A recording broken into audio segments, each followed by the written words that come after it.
The world around us these days seems daunting and unfriendly. I know that most of us have political people or a political view that we blame for this. Of course, not only does blame not solve anything, but it is funny how, though every political view believes they are oh so right, that the other side feels just as right. And funny how, if one was to actually sit down with the other side, listening and not yelling, that there are views that are not so far from our own. Or that, while we don't actually agree, at least have merit. And funny how we all forget that no matter how right we feel on any particular topic, guilty, that our brain is fully aware that we are not actually as right as we feel we are. So convinced are we that our view is right, that our main focus in trying to fix the problems is to convince the other side that they're wrong, or lacking that, to shout our view loud enough so that to at least elicit vindication from passersby. The problem is that even if we were to find success in that, it is not going to solve the problems. The issues with human nature, broken cultures, geopolitical conflicts, economics, natural disasters, and the unbelievable inertia of upwards to 8 billion people barreling toward various forms of disaster is so far beyond the personal force of any one of us, so as to make the idea of a handful of people trying to actually fix it all a downright laughable proposition. But I will remind us here, as I try to remind us all, me too, regularly, that we do not need to fix it all. I would go so far as to say it is not our job to try. What we can do, what it is our job to do, is to just help someone. We're not even talking about fixing someone, solving all their problems. We connect with God. We side with good. We serve our higher self. We start to heal the world if we just help one. Amen. Amen. Today, I'm just going to tell you stories, true stories, each showing an act of kindness, each someone giving help to another human in need and the emotional effect it has. And I'm going to start with water stories. Several weeks ago, Dell put cases of small water bottles in the common room and encouraged us all to take some, keep them in our cars, and give them out in hot weather to any who might have need. When I first heard this, it struck a chord with me. You might ask yourself, if I put that water in my car, will I ever even get a chance to give it out? Will it matter? Will I end up just drinking it myself? Okay, to start with, if you need the water and you drink it, I expect that Dell will be happy to have helped you have water in your need. But I will also tell you, if you build it, they will come. I've kept those small water bottles in my car for years, ever since I started traveling a lot to do windows, usually in the summer. And water, it gave me water when I was driving or at someone's house who was not home, and it was always nice. Those bottles are always clean and ready. But over the years, opportunities have regularly arrived where some of those bottles got handed out to people in need, just because I happened across the need and the water was there. Here are a few of my favorites. Last year, during that brutal stretch of excessively hot weather in early July, when it was 90 degrees by 9 o'clock in the morning, I was driving down Feather River Boulevard, approaching the intersection at Highway 162. It was late afternoon and it was brutally hot. I noticed a homeless man at the intersection, pushing and poking at the fire hydrant there, apparently trying to get water out of it. I was in the lane away from him, making a left turn, and traffic prevented me from offering him water. So instead of getting on the freeway, as was my intent, I passed it by, did a U-turn, went through the Smart and Final parking lot, back onto Feather River Boulevard into the right lane. As I passed him by, I held a bottle of water out to him. Words of gratitude came from his mouth as he took it, but they paled in comparison to the look of profound relief as he cracked the lid and quaffed the bottle. A couple of years before that, also in the heat of summer, as I was driving into town to do errands, I passed a truck stopped by the side of the road. The hood was up and the man was sitting calmly in the seat as if waiting for expected help to arrive. After I finished my town run, I came again to the same spot and saw that he was still there in the truck. I pulled up beside him and asked if he had any water. He replied that he was fine and that friends were on the way to get him. I noticed that he did not say that he had water, so I held up 2 bottles in offering. One of the great things about those little clear bottles is that the water in them looks so wonderfully clear and clean. I could see the need in his eyes as he looked at them, and almost involuntarily, he reached forward and took one, just one, and said thank you. But again, it was small reward compared to the look of relief that passed by his face. This is a water story that my sister told me. Last year, she and a friend, Carol, were driving across southern Idaho, heading home from Yellowstone. It was blazing hot at about 110. They stopped at a rest area as they headed back to the car, saw a small pickup that had just pulled up, smoking. The driver yells at the passenger to get out as the car is on fire. The elderly passenger struggled to get out. Linda later learned that he had had a stroke. The driver opened the hood and popped the radiator cap, which we all know you never do when the car is overheated. Scalding water sprayed all over the old man and badly burned his arm.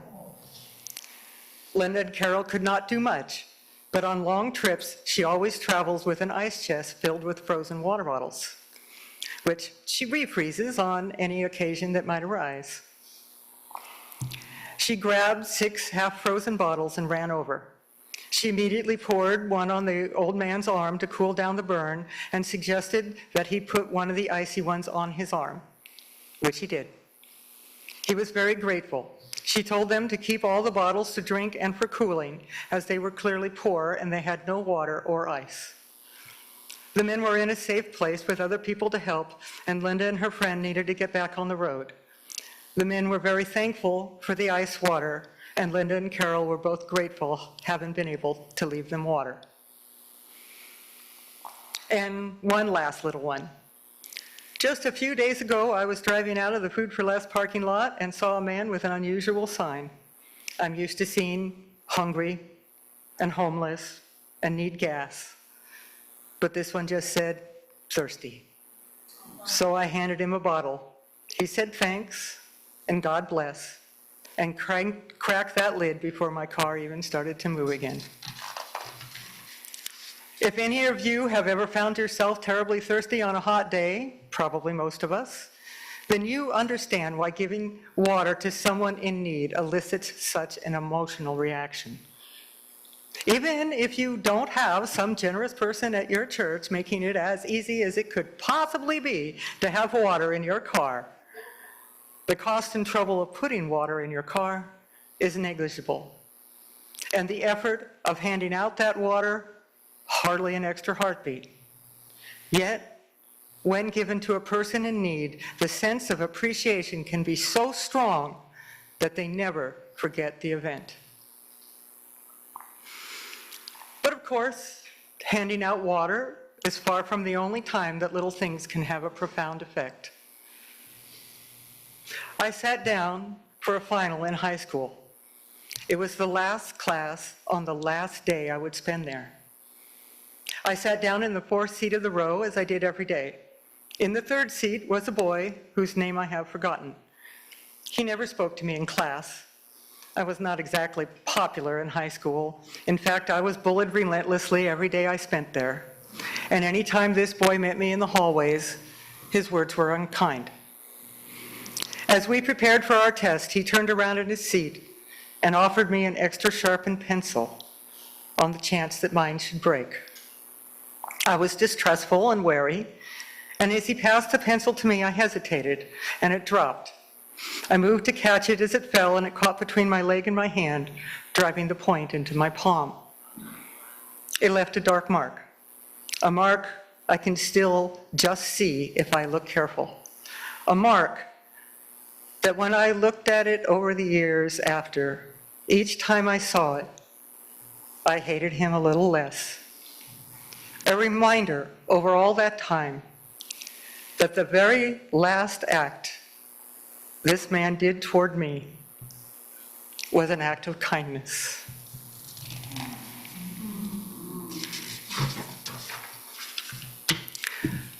I moved to Orville in the aftermath of the '07 real estate crash. The house I ended up buying, I paid $19,500 for. So as you can imagine, it was a mess. I had made an offer on the house sight unseen. When I arrived to look at the house, it was sitting in a sea of trash, and a pine tree had blown over in a storm and was sitting on the roof.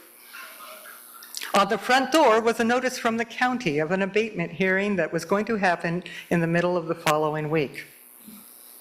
With the property owned by a foreclosure bank in Europe, I knew that this would result in the county abating the problem, trash and tree, and the cost of which would be added to the following year's tax bill, something I did not want to pay.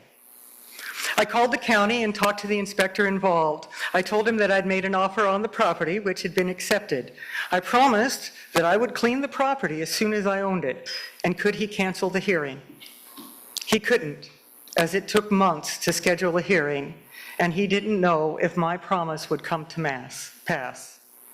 So I told him that I didn't actually have any legal access to the property, but if, as an expression of good faith, gremlins were to come by over the weekend and clean up some of the trash, and a beaver was to come by and take the tree off of the roof, if he might be able to reschedule the hearing long enough for me to finish the purchase. He said he couldn't make any promises, but that he would come by on Monday and reevaluate the situation and make changes to the plans as appropriate. So on Saturday, I arrived with my older sister, Linda, following in my dad's truck. We managed 3 loads to the dump, concentrating on the nastiest stuff. We cleared out about half of it, but the tree still needed to be cut. On Sunday, Chris and I arrived in the hot afternoon to deal with the tree. His car had no AC, and we were quite warm when we got there. I sat on the roof in full sun with a pruning saw to cut the tree, while Chris held onto a rope to pull it clear of the house when I cut it. He was quite concerned with how hot I was on the roof, but I was determined to get it cut and down. Finally, I got through it, pushed the piece off the roof, and came down. I was already overheated, and the car was brutally hot. We started back to the house he was fixing, all windows open, but the air was hot and sun poured through the window right on me. I had been hyperthermic twice in my life before that, and I knew I was in trouble. By the time we were approaching the intersection of Lincoln and Highway 162, I knew I was almost out of time, and I insisted he pull into the Jack-in-the-Box there. As I staggered through the door, I stripped off my t-shirt and made a beeline to the drink machine, filled my shirt with ice, wet it down, and sat down at the table next to it, dripping water all the way. I put my head down on the table and put the shirt on my neck and head, shaking. Employees came rushing around from the counter toward me. I expected them to ask me to leave, as I looked like a homeless person, and I was sitting there in my bra with pouring water all over everything. But instead, they asked me if I was all right. I said I was just overheated and just needed to cool down. Again, I expected them to be upset. Instead, one got a mop while the other got a bucket of ice and a couple of towels. One sat at the table with us, reassuring me and Chris that all was fine. 20 minutes later, my head cleared. We got a couple of drinks and sat for another half hour until my body was back to normal. I have never forgotten their kindness. I've had a soft spot for that location ever since, regularly stopping for breakfast sandwiches, even though I am not particularly a fan of Jack in the Box food. The county inspector, by the way, canceled the abatement hearing. I asked people I know if they had any of their own stories where a little help from someone had made a big difference to them. This is one an old friend sent me. Some years ago, my friend had her 2 adult children boomerang back into her house. At the time, she was working long hours, often traveling, and working hard toward an online degree to facilitate a promotion at work. Her kids continued the same behavior that left them begging Mom to let them back in the house. That is, not working, drinking, and spending every bit of money they brought in on crap. They resented my friend working and resented more her studying. Apparently, they expected to be taken care of like 6-year-olds. They were messy, destructive even, demanding, and insulting, hitting all the tender spots like only a family member can. They stole from her. They had screaming fights in the front yard regularly, requiring multiple calls to the police, and had regular drunken emotional crises, one requiring her to fly back from a business trip. She finally asked them to leave, and their behavior became more insulting, bordering on threatening. They had been so hurtful one morning that my friend found herself crying at work, something totally out of her character and inappropriate for her job, and HR suggested that she leave and get herself together. She decided that she needed to move out of her own house and go to a hotel for a while. Her upbringing and her ex, who had left her to raise the kids alone after the divorce, had left her feeling like she could not ask for help. Solving her problems was her job alone. While she was heading home to pack a bag, she decided to call a woman she knew from church. She wasn't looking for anything from her but a chance to talk to someone. The woman wasn't a close friend, not even a person she would call a friend, but she had done some counseling with her and felt she had at least a professional relationship. As the woman began to understand the situation my friend was in, she instructed her to go to the house of another woman from the church and get a key to her house. Not only was there not a close friendship, but the woman was not even in the state at the time. My friend was resistant to imposing, but she was upset and confused, and the woman from the church would not take no from an answer, so she did as instructed. For this woman, it was a simple thing to lend her house to ladies who needed a place to stay, and there was a room available. To my friend, it was a true lifesaver. She truly couldn't believe that someone trusted her enough to give her the key to her house with no one there, without a second thought. It was enough to just be her. She was beyond thankful. She felt safe from her children who had no idea where she was, and she didn't tell them. It was quiet and peaceful and cozy. She could work and finish school. She was safe. Years later, my friend is still emotional about it. It was no big deal to the woman from her church. She did it often. She ended up staying for nearly 3 months before the sheriff cleared her house and she could safely go home. By the time she left, her host was sorry to see her go. And to this day, they are still close friends. My older sister sent me this one. One of the things it shows is how, when one is in a bad situation, how much we notice every positive thing that may come by us and how much it will affect us. Things that, while we would always appreciate them and give thanks, when we are alone and in pain, they affect us in a way we do not forget. I will tell the story as she told it. I got appendicitis on Friday the 13th of June, a very busy night in the Kaiser emergency room. I drove myself to the hospital in the middle of the night because that's who I am. 3 wonderful things happened that day. In the morning, I called my friend Donna and asked her to come get my purse as I was told I was going into surgery.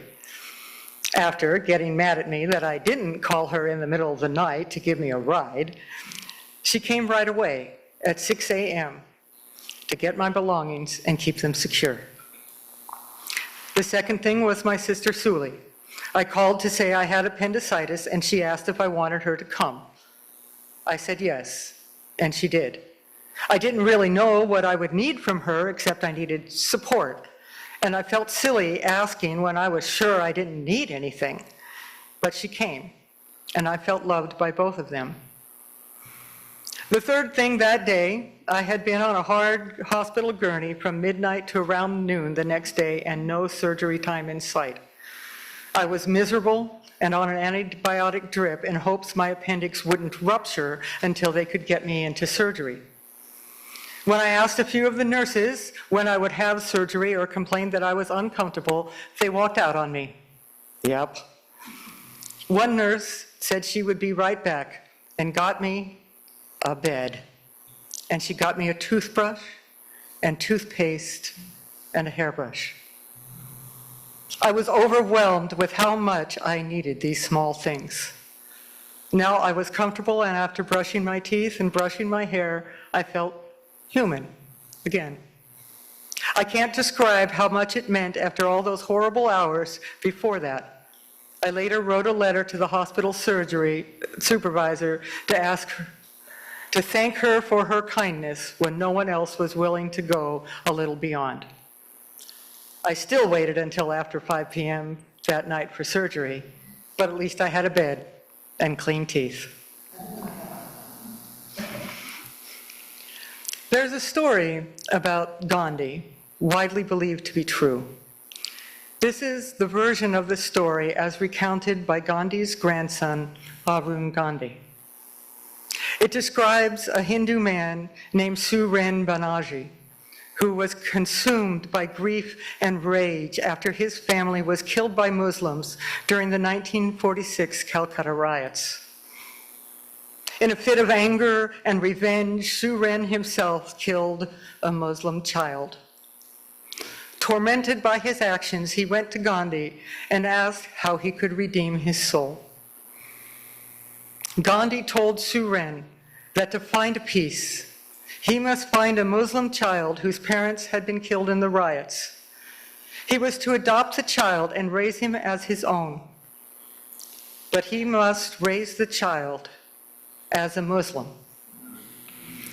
One of the points that Gandhi makes with these instructions is that it was not being a Muslim that made the people who killed Suren's family evil. It was a horrific thing that they did, but it was not their religion that made it so, even though they stood in front of their religious identity when they committed that horrible act. Jesus admonishes us to love our enemies. One of the things that this requires is that your enemy must become human in your mind. We cannot love those who we think are monsters. When you hear the anger and hate shouted by activists and politicians and podcasters and preachers and every person with a bully pulpit to shout from, when you see and hear of acts of violence and destruction, when you are watching brutal judgment and rampant disregard for balance or fairness, and you find yourself rising up in righteous anger, as did this man, Suren. Remember that someone being a liberal or having voted for Trump or the fact that they drive a lifted diesel pickup truck or they listen to rap, this does not make them evil. Only what is in their heart does. And you do not know their heart, no matter how much you believe that you do. Resist the need to add yet more anger, hate, or judgment to the already poisoned soup. Instead, keep your eye out for those in need, because there are many. Give water to the thirsty, safety to those endangered, comfort to the suffering, hope to the lost. Do not concern yourself with who they voted for, what nation they hail from, or what name they give God. And if it is that you can't do anything else for the wounded world, at least withhold your judgment, lower your voice. Remember the tale of the Good Samaritan. Remember that all are your neighbor. Blessed be.